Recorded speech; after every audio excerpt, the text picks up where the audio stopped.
여러분 안녕하십니까? 코로나19 재확산 사태가 계속되는 가운데 지역 각급 학교들이 2학기 개학을 하면서 등교가 시작됐습니다. 다음 달 전면 등교 방침 속에 코로나 사태가 진정되지 않으면서 걱정이 커지고 있습니다. 류재일 기자입니다. 2학기가 개학되면서 등교 수업이 이루어지고 있는 대전의 한 고등학교. 입시를 앞둔 3학년들은 전면 등교 수업을 시작했고 1, 2학년들은 격주로 등교하는데 2학년이 먼저 대면 수업을 진행 중입니다. 3학년은 계속 등교를 하고 1, 2학년은 격주 등교를 원칙으로 하고요. 8월 23일부터 거리두기 단계가 완화된다면 1, 2, 3학년 전체 등교를 목표로 하고 있습니다. 거리두기 4단계 속에서도 학생들이 2학기 등교를 시작하면서 학부모들은 또다시 확진자가 발생할까 걱정입니다. 다만 식당이나 노래방, 태권 도장 등에 비해 학교 내 감염 비율이 적다는 점은 위안이 되고 있습니다. 개학을 했는데 학교가 오히려 더 안전한 것 같아서 큰 걱정은 안 하지만 대전이 4단계니까 하루빨리 단계가 완화됐으면 하는 바람입니다. 대전교육청은 개학 이후 다음 달 3일까지 학교 자율적인 등교 방침을 6일부터는 전면 등교를 실시한다는 교육부의 방침을 따를 계획입니다.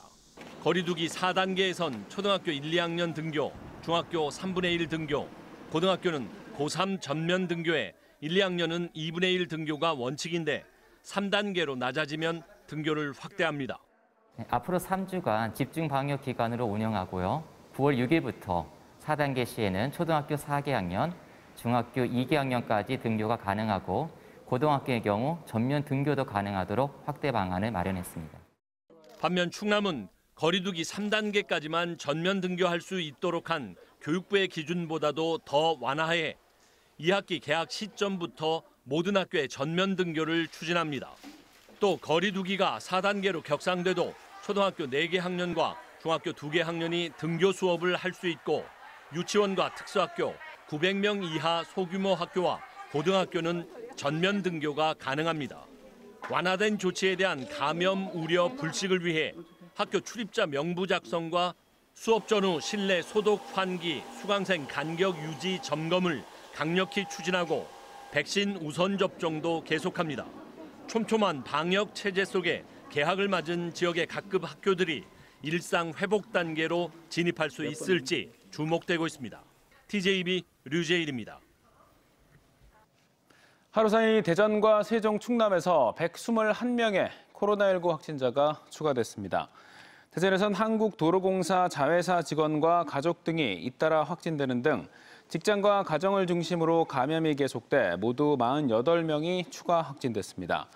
충남 천안의 한 경로당에선 백신 2차 접종을 완료한 80대가 돌파 감염되면서 천안시는 관내 741개 경로당을 모두 휴관하기로 했습니다. 계속되는 확산세로 오늘부터 18시 이후 3인 이상 집합금지가 내려진 당진에선 12명이 확진됐고 지역 곳곳에서 산발적인 확산으로 충남에서만 66명이 추가 감염됐습니다. 세종에선 집단 감염이 발생한 방곡동 건설 현장 관련 4명이 확진되는 등 모두 7명이 추가됐습니다. 세종시는 코로나19 사태로 생계 어려움을 겪는 저소득층을 위해 정부의 5차 재난지원금과 별도로 10만 원을 추가로 지급하기로 했습니다. 지급 대상은 관내 기초생활수급자와 법정 차상위 계층, 아동양육비 지원 한부모 가족 등으로 오는 24일 1인당 10만 원씩 지급될 예정입니다. 기존 현금 급여를 받는 대상자는 별도 신청 없이 복지급여 계좌로 일괄 지급되고 계좌 정보가 없는 차상위 계층 확인 가구는 주소지 기준 관할 행정복지센터로 신청하면 됩니다. 일제 침략에 맞서서 가장 먼저 그리고 가장 오랫동안 독립투쟁을 함께한 나라 바로 중국입니다. 76주년 광복절을 앞두고 한중연합군의 항쟁 역사를 되새기는 뜻깊은 자리가 마련됐습니다. 일제 나라를 빼앗긴 뒤 중국으로 망명한 많은 한국인들이 중국군과 함께 참여한 항일전쟁 성과를 비롯해서 전장에서 우애를 나눈 에피소드들이 공개됐습니다. 김진석 기자가 다녀왔습니다. 한중 양민족이 연합해 일본군을 타도하자는 항일 표어를 쓰고 있는 조선의용군 대원입니다. 김구 선생이 2차 대전 당시 중국 주요 인사에게 보냈던 문서와 인장도 공개됐습니다. 윤봉길 의거 때 사용한 폭탄을 만든 중국인 왕바이 씨. 한국 독립군과 중국 항일의용군이 함께 싸워 큰 전과를 거둔 대전자령 전투, 쌍성보 전투. 독립기념관이 광복절과 일제의 만주 침략 90주년을 맞아 기획한 특별 전시회인 한중 공동항전에서 생생한 자료 60여 점이 공개됐습니다. 중국 군관학교에 입학해 군사훈련을 마친 한국 청년들이 중국군과 함께 마치 형제처럼 우애를 다지며 피 흘려 싸웠습니다. 이번 전시회에서 한국과 중국 두 나라가 일제를 공동의 적으로 여기고 다양한 방법으로 중국 각지에서 상호 협력하며 싸웠던 역사를 확인할 수 있습니다. 싱하이밍 중국 대사를 비롯해 중국 쪽 관계자들과 이종걸 한중문화협회 회장 등이 찾아 추모의 자리에서 헌화하고 양국이 일제 침략에 맞서면서 남긴 역사와 많은 에피소드를 되새겼습니다. 협력 동반자입니다. 가까운 이웃입니다. 앞으로도 전에 우리 공통 항일의 정신을 빛내고 발휘해서 양국 국민들이 이익에 도움이 됐으면 하는 것입니다. 의열단의 윤세주는 태양산 전투에서 주울레를 구했고 등소평을 구했습니다. 지금도 중국의 건국자들은 윤세주 앞에서는 머리를 숙입니다. 일제의 상하이 침략에 중국 학생의용군과 함께 싸운 한국 청년, 임시정부 요인들의 피난을 도운 중국인들, 잊혀지거나 지워졌던 한중 한일항쟁의 역사가 일부나마 복원된 이번 특별 전시회는 오는 11월 21일까지 계속됩니다. TJB 김진석입니다. 부대 상관으로부터 성폭력을 당한 뒤 극단적 선택을 한 해군 여중사의 빈소가 국군대전병원에 마련됐습니다.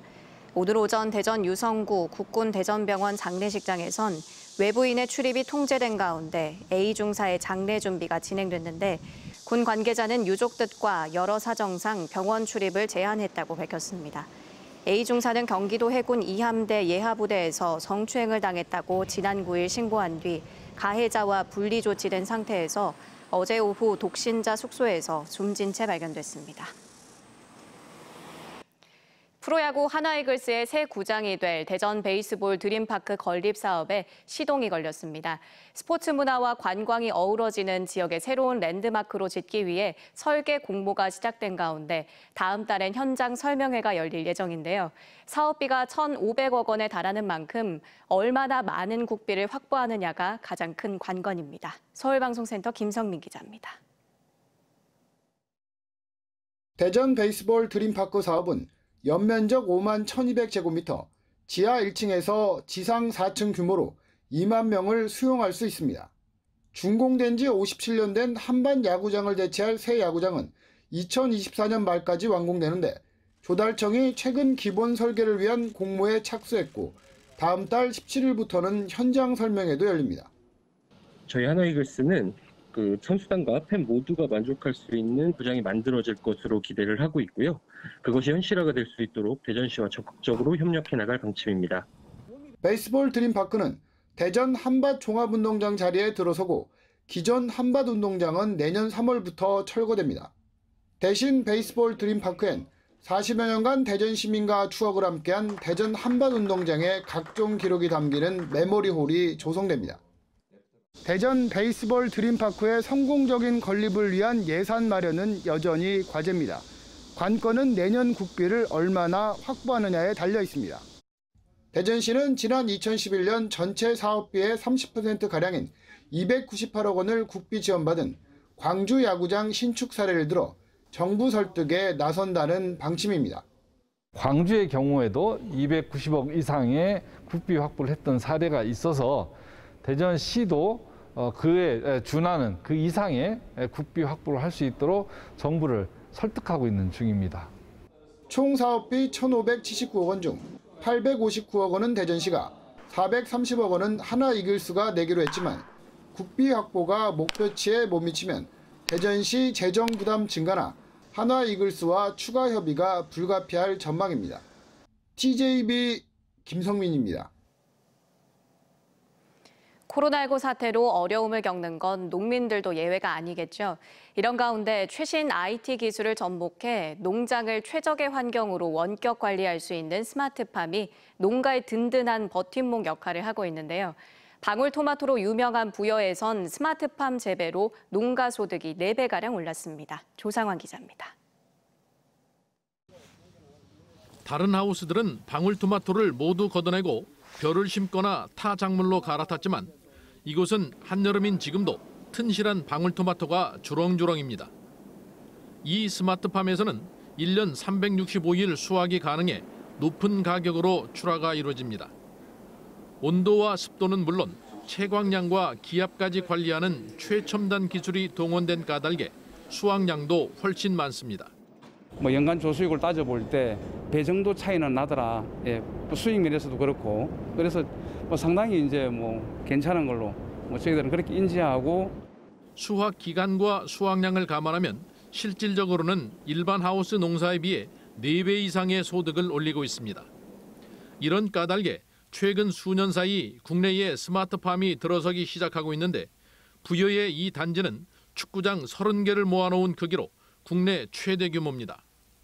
스마트팜은 과학영농을 통한 수익 증대는 물론 태풍과 한파, 폭염과 같은 기상 이변에 대한 걱정도 덜 수 있고 햇볕이 적은 겨울철에도 채광량을 늘려 수확을 40%나 증대시키고 있습니다. 다만 부여 단지만 해도 460억 원이 들어가는 등 초기 투자 비용이 걸림돌입니다. 여기에 더해 부여의 스마트팜만 해도 겨울철 채광량을 늘리기 위한 비용으로 120억이 필요하고 배출수 수질 문제를 해결하기 위한 시설 비용까지 포함하면 감당하기 벅찬 수준입니다. LED 보강등 설치와 정수 시설이 필요합니다. 그러나 부여금만의 예산만으로는 부족하기 때문에 충청남도와 정부와 협력해서 이러한 시설 사업들을 계속해서 강화하도록 하겠습니다. 부여구는 또 2025년까지 160억 원을 들여 스마트팜 지원센터를 조성해 생산과 가공, 판매는 물론 교육과 연구 기능을 보강하고 관광 코스로 개발하는 선진 농업을 실현하겠다는 계획입니다. 이와 함께 첨단 영농이 확대되면 청년층의 자연스러운 유입도 가능할 것으로 기대하고 있습니다. TJB 조상환입니다. 우리나라 최초의 사제인 김대건 신부 탄생 200주년 기념 행사가 내일 개막해 오는 22일까지 이어집니다. 이번 행사는 김대건 신부가 태어난 솔매성지에서 이뤄지지만 미사와 몇 개의 프로그램을 제외하면 대부분 축제 홈페이지를 통한 온라인 건으로 치러집니다.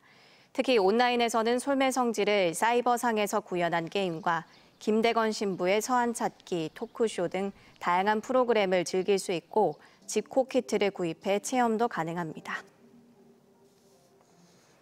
어젯밤 8시 15분쯤 충남 태안군 남면의 한 도로에서 41살 A씨가 몰던 승용차가 도로 옆 교통표지판을 들이받고 넘어져 A씨 등 일가족 3명이 숨졌습니다.